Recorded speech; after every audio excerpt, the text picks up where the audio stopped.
Welcome to মৌলিক study. মৌলিক স্টাডিতে তোমাদের সবাইকে স্বাগত। আজকে 25শে এপ্রিল 2024-এর কারেন্ট অ্যাফেয়ার্সের ইম্পর্টেন্ট প্রশ্ন নিয়ে চলে এলাম। চলো শুরু করা যাক। 1 নম্বর প্রশ্ন, জাতীয় পঞ্চায়েতি রাজ দিবস বা ন্যাশনাল পঞ্চায়েতি রাজ ডে 2024 কবে পালিত হলো? এটা 24শে এপ্রিল পালন করা হলো। ভারতে পঞ্চায়েতি রাজ ব্যবস্থা প্রতিষ্ঠার স্মরণে প্রতি বছর 24শে এপ্রিল জাতীয় পঞ্চায়েতি রাজ দিবস পালিত হয়। শাসনের এই বিকেন্দ্রীকৃত রূপ 1993 সালে 73তম সাংবিধানিক সংশোধনী দ্বারা প্রবর্তিত হয়েছিল, যার লক্ষ্য ছিল গ্রামীণ স্তরে পঞ্চায়েত নামে পরিচিতি এবং স্ব-শাসিত সংস্থাগুলিকে ক্ষমতায়িত করা।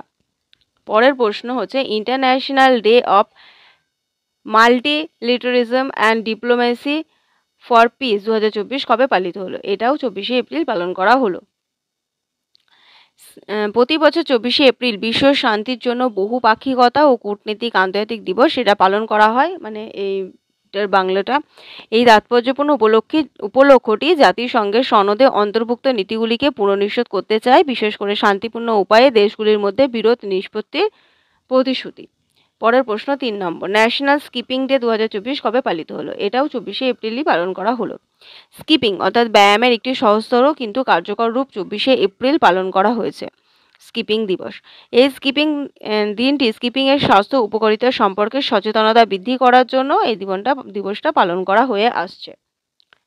পরের প্রশ্ন 4 নম্বর, সম্প্রতি কবে মহাসাগর দর্শক সম্মেলন 2024 আয়োজিত হয়েছিল? উত্তরটা হচ্ছে 10 থেকে 12 এপ্রিল আয়োজিত হয়েছিল।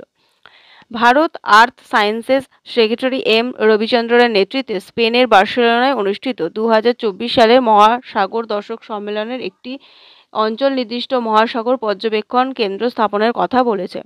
স্প্যানিশ সরকার এবং ইউনেস্কো আন্তর্জাতিক সমুদ্র বিজ্ঞান কমিশন দ্বারা এটা আয়োজন করা হয়েছিল, যেটা হচ্ছে তোমার অগ্রগতি মূল্যায়ন স্টক হোল্ডারদের মধ্যে সহযোগিতা বৃদ্ধি করার জন্য। এর সম্বন্ধে একটু বলি, এটা 10 থেকে 12 এপ্রিল 2024-এ অনুষ্ঠিত হয়েছিল স্পেনের বার্সেলোনায়। থিম ছিল আমরা যে সমুদ্র চাই তার জন্য আমাদের প্রয়োজনীয় বিজ্ঞান সরবরাহ করা। উদ্দেশ্য ছিল টেকসই উন্নয়নের জন্য জাতিসংঘের দর্শক মহাসাগর বিজ্ঞানের লক্ষ্য অর্জনে অগ্রগতি পর্যালোচনা করা এবং স্টক হোল্ডারদের মধ্যে সহযোগিতা বৃদ্ধি করা। পরের প্রশ্ন 5 নম্বর, সম্প্রতি কোন দেশ টাইগার ল্যান্ডস্কেপ কনফারেন্সের জন্য $1 বিলিয়ন সংগ্রহ করার লক্ষ্য নিয়েছে? উত্তরটা হচ্ছে ভুটান। পৃথিবী দিবস 2024-এ ভুটান টাইগার ল্যান্ডস্কেপ কনফারেন্সের জন্য টেকসই অর্থায়নের নেতৃত্ব দিচ্ছে। এই 1 দশক ধরে তারা $1 বিলিয়ন সংগ্রহ করার লক্ষ্য নিয়েছে।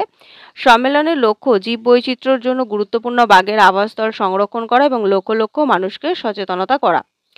এই ভুটানের রানী জেটসুন পেমা ওয়াংচুকের পৃষ্ঠপোষকতায় ভুটানের রাজকীয় সরকার এবং টাইগার কনজারভেশন কোয়ালিশন দ্বারা সহ আয়োজিত সম্মেলনটি টেকসই অর্থ, জাতিসংঘের বৈশ্বিক জীববৈচিত্র্য কাঠামো, বাঘ সংরক্ষণের জন্য অত্যাবশ্যক সরকারি বেসরকারি অংশীদারিত্বের ওপর এটা আলোকপাত করে। ভুটান রাজধানী হচ্ছে থিম্পু, রাজা হচ্ছে জিগমে খেরসার নামগেল ওয়াংচুক, মুদ্রা হচ্ছে ভুটানি গুলট্রম, অফিসিয়ালি ভাষা হচ্ছে জংখা।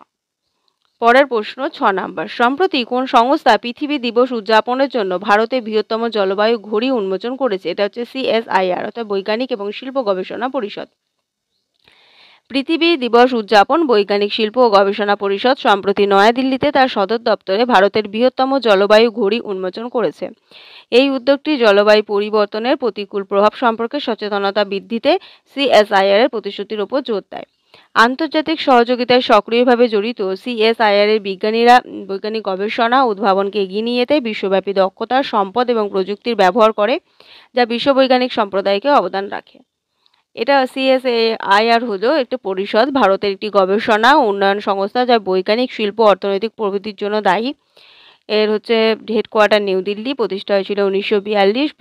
বর্তমানের প্রেসিডেন্ট হচ্ছে নরেন্দ্র মোদী। এটা প্রতিষ্ঠা করেছিল শান্তিস্বরূপ ভটনগর থেকে এবং মূল প্রতিষ্ঠান হচ্ছে বিজ্ঞান ও প্রযুক্তি মন্ত্রণালয়। পরের প্রশ্ন 7 নম্বর, সম্প্রতি 2023-24 অর্থ বছরে ভারতের রত্ন এবং গহনা রপ্তানি কত শতাংশ হ্রাস পেয়েছে? উত্তরটা হচ্ছে 14.94%। 2023-24 অর্থ বছরে ভারত তার রত্ন এবং গহনা রপ্তানি 14.94% দ্বারা উল্লেখযোগ্য হ্রাস পেয়েছে, যা আগের বছরের তুলনায় 37.6 বিলিয়ন মার্কিন ডলারের তুলনায় তোমার হ্রাস পেয়েছে। রত্ন এবং জুয়েলারি এক্সপোর্ট প্রমোশন কাউন্সিল এই মন্দাকে তুলে ধরেছে। পরের প্রশ্ন 8 নাম্বার। সম্প্রতি স্টারবার্ড অ্যারোস্পেস কোন ভারতীয় বিশ্ববিদ্যালয়ের সাথে মহাকাশ প্রতিরক্ষা এবং স্বদেশ নিরাপত্তায় উদ্ভাবনের অগ্রগতির লক্ষ্যে স্বাক্ষর করেছে? উত্তরটা হচ্ছে RRU অর্থাৎ রাষ্ট্রীয় রক্ষা বিশ্ববিদ্যালয়। ভারতের গান্ধীনগরের রাষ্ট্রীয় রক্ষা বিশ্ববিদ্যালয় এবং ফ্রান্সের স্টারবার্ড অ্যারোস্পেস মহাকাশ প্রতিরক্ষা এবং স্বদেশ নিরাপত্তা উদ্ভাবনের অগ্রগতির লক্ষ্যে একটি গুরুত্বপূর্ণ সমঝোতা স্মারক স্বাক্ষর করেছে। ভারত ফ্রান্স ও কৌশলগত অংশীদারত্বের সাথে সংযুক্ত সহযোগিতার মধ্যে 100 million euro venture capital fund তৈরি করেছে ভারতীয় স্টার্টআপগুলির জন্য রপ্তানি প্রচারে সহায়তা করার জন্য। এটার হচ্ছে স্বাক্ষর করার মূল হাইলাইট হলো ভেঞ্চার ক্যাপিটাল ফান্ড, রপ্তানি প্রচার সমর্থন, কৌশলগত জোট। রাষ্ট্রীয় রক্ষা বিশ্ববিদ্যালয় হলো ভারতের কেন্দ্রীয় বিশ্ববিদ্যালয় এবং গুজরাটের গান্ধীনগরে অবস্থিত জাতীয় গুরুত্বের ইনস্টিটিউট। RRU জাতীয় আভ্যন্তরীণ নিরাপত্তা পুলিশের বিশেষজ্ঞ একটা হিসেবে কাজ করে এবং ভারতীয় প্রতিরক্ষা বিশ্ববিদ্যালয়ের সাথে বিভ্রান্ত না করা উচিত। ভারতীয় সামরিক বাহিনীকে কেন্দ্র করে এরা কাজ করে। পরের প্রশ্ন 9 নাম্বার। সম্প্রতি আদিবাসী এবং সুবিধাবঞ্চিত যুবকদের ক্ষমতায়নের লক্ষ্যে international society for Krishna consciousness, এটা হচ্ছে ইসকন, কোন বাহিনীতে যোগ দিয়েছে? উত্তরটা হচ্ছে NSDC অর্থাৎ ন্যাশনাল স্কিল ডেভেলপমেন্ট কর্পোরেশনের সাথে যোগ দিয়েছে। ভারত জুড়ে আদিবাসী এবং সুবিধাবঞ্চিত যুবকদের ক্ষমতায়নের জন্য ইন্টারন্যাশনাল সোসাইটি ফর কৃষ্ণ কনসাইনেস এবং ন্যাশনাল স্কিল ডেভেলপমেন্ট কর্পোরেশন বাহিনীতে যোগ দিয়েছে। অংশীদারিত্বের লক্ষ্য প্রান্তিক জনগোষ্ঠী বৃত্তিমূলক প্রশিক্ষণ প্রদান করা। প্রাথমিকভাবে উত্তরপ্রদেশ, মহারাষ্ট্র, রাজস্থান, গুজরাট এবং মধ্যপ্রদেশকে প্রকাশ করেছে। এই কৌশলগত অংশীদারিত্বের অধীনে স্কিল ইন্ডিয়া ডিজিটাল হাব প্ল্যাটফর্মের মাধ্যমে শিল্প স্বীকৃত শংসাপত্র প্রদান করবে, স্বল্পমেয়াদী কোর্স পরিচালনা করবে।